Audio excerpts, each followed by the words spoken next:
तुझे इश्क हो खुदा करे, तुझे इश्क हो खुदा करे।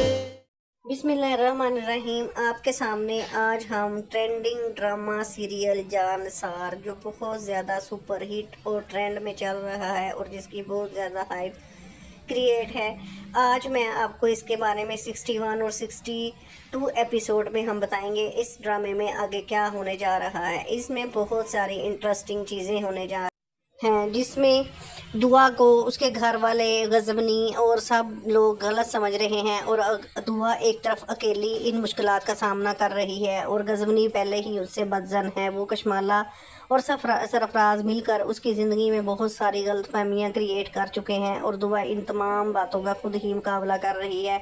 इवन के उसकी माँ और फ़िज़ा, उसकी बहन, उसका बाप, सब उसको गलत समझ रहे हैं और सरफराज ने बहुत सारी गलतफहमियां क्रिएट की हुई हैं और कशमाला उसके साथ मिली हुई है। कशमाला हर वक्त दुआ के बारे में कोई ना कोई इन्फॉर्मेशन रखती है और साजिश करने की कोशिश करती है और सरफराज को मिला लेती है, सरफराज को पैसे वैसे देती है ताकि वो दुआ के बारे में गलतफहमियाँ करता रहे और कशमाला को मौका मिलता रहे कि वो गजवनी के कैसे नजर, क्योंकि कशमाला तो हमें बचपन से ही गजवनी से मोहब्बत करती है। उस अपने पहले शोहर को भी इसने इसी वजह से मरवाया और ये सारी बातें इसके सामने तब आएंगी जब कशमाला की असलियत खुल जाएगी, क्योंकि कशमाला दुआ को गजवनी की ज़िंदगी में किसी सूरत भी कबूल नहीं करती और इसको निकालना चाहती है। इस मकसद के लिए वो मकसद को पूरा करने के लिए वो गजवनी को जहर तक दे देती है और वो भी सारा ड्रामा करके कशमाला दुआ के ऊपर डाल देती है, क्योंकि दुआ मासूम और इनोसेंट है,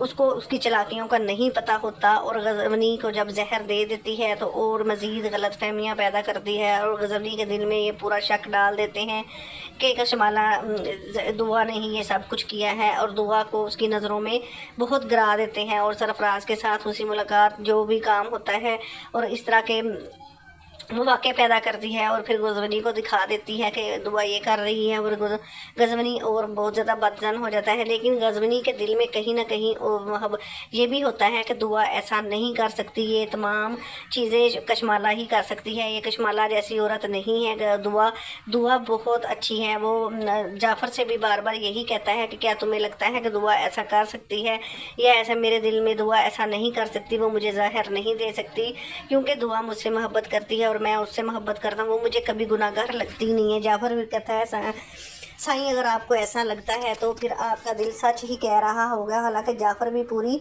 ये बात जानता है, क्योंकि वो कशमाला की जो निगरानी कर रहा होता है और कशमाला की हर हरकत पे उसकी नज़र होती है और कुछ सबूत भी जाफ़र के पास हैं। जब वो जाफ़र भी ये तमाम सबूत गजवनी के सामने रखेगा, कशमाला की असलियत जब सबके सामने आएगी तो कशमाला कहीं भी मुंह दिखाने के काबिल नहीं रहेगी। और कशमाला का तो अभी तक लग रहा है कि वो बहुत ज़्यादा होशियारी के साथ काम कर रही है और कोई प्रूफ नहीं छोड़ रही और सरफराज को इस्तेमाल कर रही है अपने काम के लिए और अपने मकसद के लिए। सरफराज भी आगे बहुत ज़्यादा घटिया इंसान है, जैसे कि आप लोग जानते हैं कि वो उसकी नेचर किस तरह की है। वो भी सारे प्रूफ अपने पास रखेगा ताकि वो कशमाला को परेशान कर सके और उससे पैसे बटोर सके, क्योंकि सरफराज एक लालची इंसान होता है, उसमें अच्छाई की तो उम्मीद ही नहीं की जा सकती। उसने पहले भी दुआ के साथ जैसे बहुत बुरा किया होता है। आप लोगों ने पहले उसको जानते हैं कि सरफराज किस नेचर का इंसान है और वो भी कशमाला को उसी तरह से ब्लैकमेल करेगा जैसे कशमाला उसको कर रही है। कशमाला उसको बार बार यही कहती है कि मैं तुम्हें इतने पैसे दूंगी, तुम ये कह देना वो कह देना। उसके पास सारे प्रूफ होते हैं। जब वो कशमाला उसको धोखा देने की कोशिश करेगी और उसको कहेगी कि सरफराज तुम मेरा ये काम करो, मैं तुम्हें इतने पैसे दूंगी, तो फिर सरफराज कहेगा इस बात की क्या गारंटी है, अगर मैं कर भी दूँ तो तुम मुझे ये दे दोगी। कशमाला कहती है तुम कैसी बातें करते हो, तुम और मैं कब से काम कर रहे हैं, अभी तक तुम्हें यकीन नहीं आया। सरफराज कहेगा तुम जैसी औरत का मैं कभी भी यकीन नहीं कर सकती, जो अपने शोहर की नहीं हो सकती वो मेरी कैसे हो सकती है, तो मैं तुम्हारा कभी भी यकीन नहीं करूँगा। मैं एक बंदे की ज़िंदगी को ख़राब कर रहा हूँ। मैं दुआ हालांकि मासूम है, उसका कोई कसूर नहीं, मैं जानता हूँ और तुम भी जानती हो, फिर भी हम उसके साथ बुरा कर रहे हैं। तुम इतनी बुरी हो, मैं तुम्हारे साथ भी, तुम मेरे साथ भी कुछ भी कर सकती हो। कशमाला कहती है कि मैं तुम्हारे साथ बुरा नहीं करूँगी, जब तक तुम मेरे इशारों पे काम करते रहोगे तो बहुत अच्छा होने वाला है तुम्हारे साथ। सरफराज कहता है कि मैं तुम जैसी घटिया औरत का कभी भी एतबार नहीं करूँगा, और तुम ये जान लो, अगर ये तमाम चीज़ें मैंने गजवनी के सामने रखी और जब उसको इस हकीकत का पता चलेगा कि दुआ मासूम है और ये सब किया ज़रा तुम्हारा है और तुमने ही जहर दिया है और दुआ की ज़िंदगी में जहर घोलने वाली तुम हो, तो फिर सोचो तुम्हारा क्या हाल होगा। कशमाला ये सुनकर डर भी जाती है और खौफज़दा होती है, लेकिन सरफराज के सामने यही फील करवाती है कि वो खौफज़दा नहीं, तुम ऐसा कोई कदम नहीं उठाओगे। अभी हमने दुआ की ज़िंदगी में बहुत सारे जहर घोलने वाले बाकी हैं। मैं इस औरत को कभी भी बर्दाश्त नहीं कर सकती गजवनी के साथ।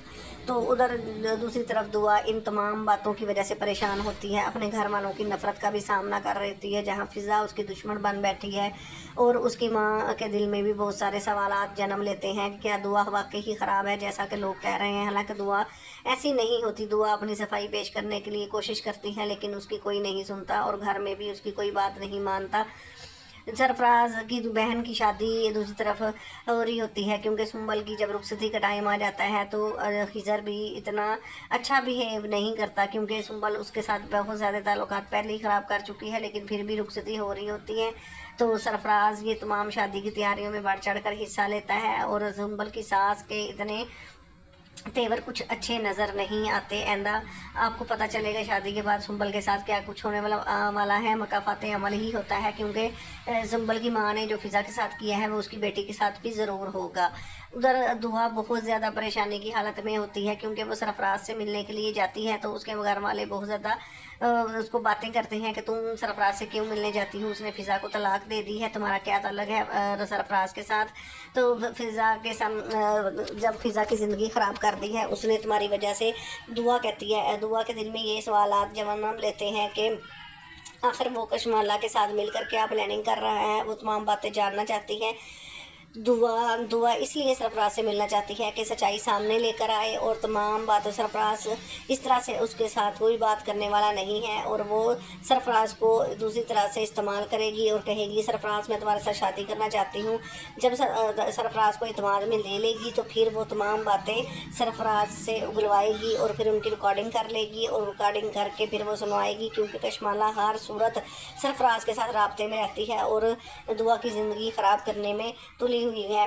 क्योंकि सरफराज उसको पता चल गया है कि सरफराज दुआ के साथ बिल्कुल भी सिंसियर नहीं और मैं इससे पैसे लेकर मेरा ही काम करता है। हालांकि सरफराज ऐसा नहीं करेगा, वो दुआ के साथ भी अपनी सेटिंग करना चाहता है। वो दोनों तरफ से पैसे बटोरने की कोशिश करेगा और इस बात पे भी खुश हो जाएगा कि दुआ गजनी से वो तलाक लेकर मुझसे शादी कर लेगी। तो इस मकसद को हासिल करने के लिए सरफराज दुआ को सारी बातें और प्रूफ बता देगा और फिर जब दुआ के पास ये सारी चीज़ें आ जाएंगी तो दुआ का बहुत मजबूत हो जाएगी और वो तमाम चीज़ें लेकर जब अपने घर वालों को और गजवनी को और तमाम लोगों के सामने रखेगी तो फिर दुआ की सब के पे एतबार करेंगे और दुआ साफ़ हो जाएगी। और दुआ ने जो मुश्किलात का सामना किया होगा और सब लोगों के ही जब बातें सुनेंगे, उसका बाप फ़िज़ा तो बहुत ज़्यादा शर्मिंदा होंगे और दुआ को से माफ़ी भी मांगेंगे, लेकिन दुआ तमाम बातों सुनने के बाद वो कुछ नहीं कहेगी, अपने कमरे में चली जाएगी। दूसरी तरफ गजवनी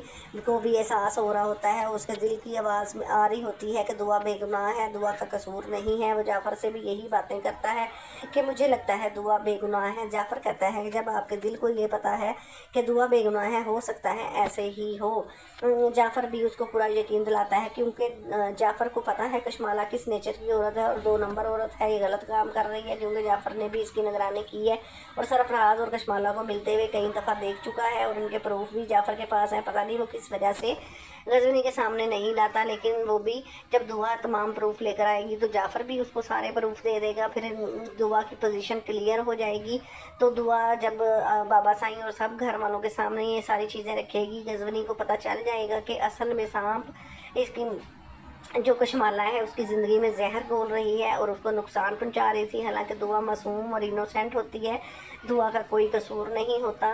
दुआ को वैसे ही नफ़रत डलवाई हुई है, तो दुआ क्लियर हो जाएगी उनके सामने। और दुआ जब ये तमाम बातें सबके सामने रखेगी, दुआ उस वक्त तक बहुत टूट चुकी होती है और वो बहुत ज़्यादा परेशान होती है। फिर उसके बाद उसको कुछ भी अच्छा नहीं लगता, क्योंकि वो जानती है कि जिन जिन लोगों ने उस पर एतबार, उसके माँ बाप ने भी उसको अकेला छोड़ दिया। सरफराज की बातों पे यकीन किया, और सरफराज जबकि पता था उनको कि किस किस्म का इंसान है, लेकिन सरफराज की बातों पे ही सब ने यकीन किया, मेरी बात पे किसी ने यकीन नहीं किया। तो फिर दुआ के दिल में यही दुख होता है और यही सोचती है कि अगर ये लोग मेरी बात पे यकीन कर लेते, आज मैं इतनी जलील ना होती। इसकी वजह से मुझे कितनी परेशानी उठानी पड़ी, मैं हर वक्त परेशान रही, फ़िज़ा के सामने शर्मिंदा रही, गज़वनी के सामने शर्मिंदा होती रही और इन लोगों को अपनी सच्चाई बताती रही, किसी ने यकीन नहीं किया। दुआ इस बारे में बहुत ज़्यादा जब अपने दिल में ये तमाम बातें कर लेगी, लेकिन दुआ एक अच्छी ही लड़की है, वो अपने घर वालों को भी तकलीफ़ में नहीं दे सकेगी, अपने माँ बाप को भी। वो सबके साथ फिर अपना रवैया ठीक कर लेगी और फिर उसका बाप गज़वनी से बात करेगा, और गज़वनी तो पहले ही शर्मिंदा हो चुका होता है ये हकीकत जानने के बाद। और सरफराज के बारे में तमाम लोगों के दिल में इतनी ज़्यादा नफ़रत आ जाती है। फिर जब फ़िज़ा को भी ये पता चलता है कि मेरी बहन बेगुनाह है, उसकी माँ को भी पता चलता है दुआ बेगुनाह है, वो अपनी सच्चाई साबित करने के लिए तो सब कुछ कर रही थी, सरफराज से मिल रही थी।